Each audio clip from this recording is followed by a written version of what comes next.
Uzodinma, a very, very quick one. Report reaching us. Na vigilante. No na egbema. No na egbema. Na pam. Vigilante is not recognized by government. This vigilante no na egbema is not recognized by government. I know that they are taking laws into their hands. And they have their own cell. No na egbema. They have their, this was something we talked about, that the other police officer no kwebi zombe. Now, when vigilante na egbema, as is one political gene na akwado na egbema for his own selfish interest. You know, we are investigating that vigilante. Anya know like a whole lot of things unu mege na egbema. Anya know a whole lot of things unu mege na egbema. No de no wunde vigilante. No de no wunde vigilante. We are investigating you. So the purpose of this video which you na ima no no. Na ima no nwere ihe unu na eme na egbema. And we are aware of the atrocities you people have started committing. Oto akoshebido. Oto akoshebido, just like this. Ya na ebido. Nobody is talking again in egbema. Nobody is free again in egbema. Nobody is moving freely again because of this particular vigilante. Una na ebugari egbe.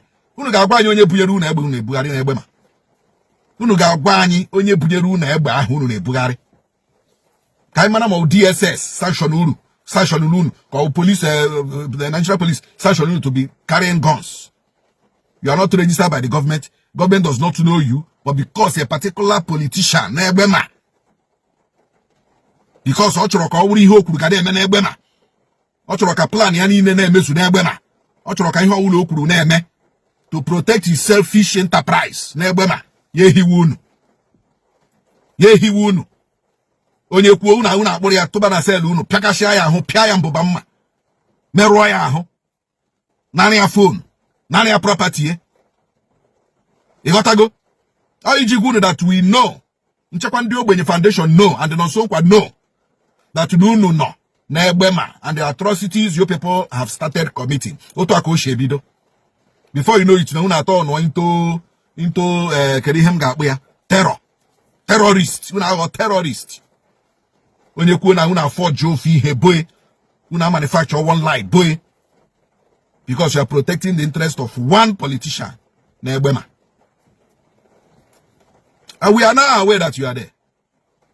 Since the local government council, the local government chairman of Haji Ebema cannot talk, nobody in the House of Assembly member, Haji cannot talk, and probably in the Borongwe and stakeholders, Nebema cannot talk. Now we are talking, and we are aware that you are there.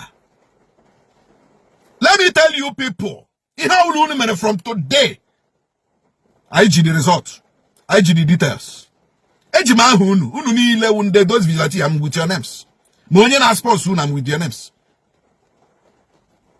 IG your details. IG wag that from today onwards, I am Nebuno, and we will expose you. I thought me for today, for this first video, mega now. I don't want to call your names. I have your names, both your guy names and your AKA. Oh no. But let me just tell you people that I am aware that you are there. And I am aware that 1 or 2, 3 people, you know, I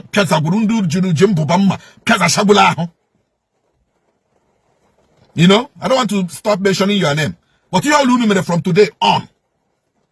One day, I got package send there abroad.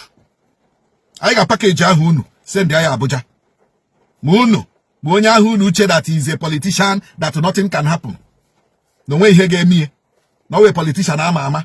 After all, he has heard this position before. He was this before. He was this that. He was then this. I'm here very well. You know, somebody that has served the people. Give a terror to your people. When you could cushion on a guy here, but I'll gogi. Here we go oil and don't have your bema. A guy here, but na bagilishi. Positions that we have held. And when they help proge before, when here politically. Somebody helped that man before get a house. Somebody helped you also get climb. Somebody helped get climb higher. Now, instead of you to use your position to help your people and bring peace to your people, you think you have arrived because you was that then and this then and this that then. Ya dịka onwebe onye wụrụla ihe wụrụla before. Ma ihe ewu na onwebe onye wụrụla ya, ma ụlọ ahụ erụrụ n'egbe ma onwebe onye rụrụla ya. Gị na-eme ndị be gị intimidate, ndị bụ intimidate. We know you, sir.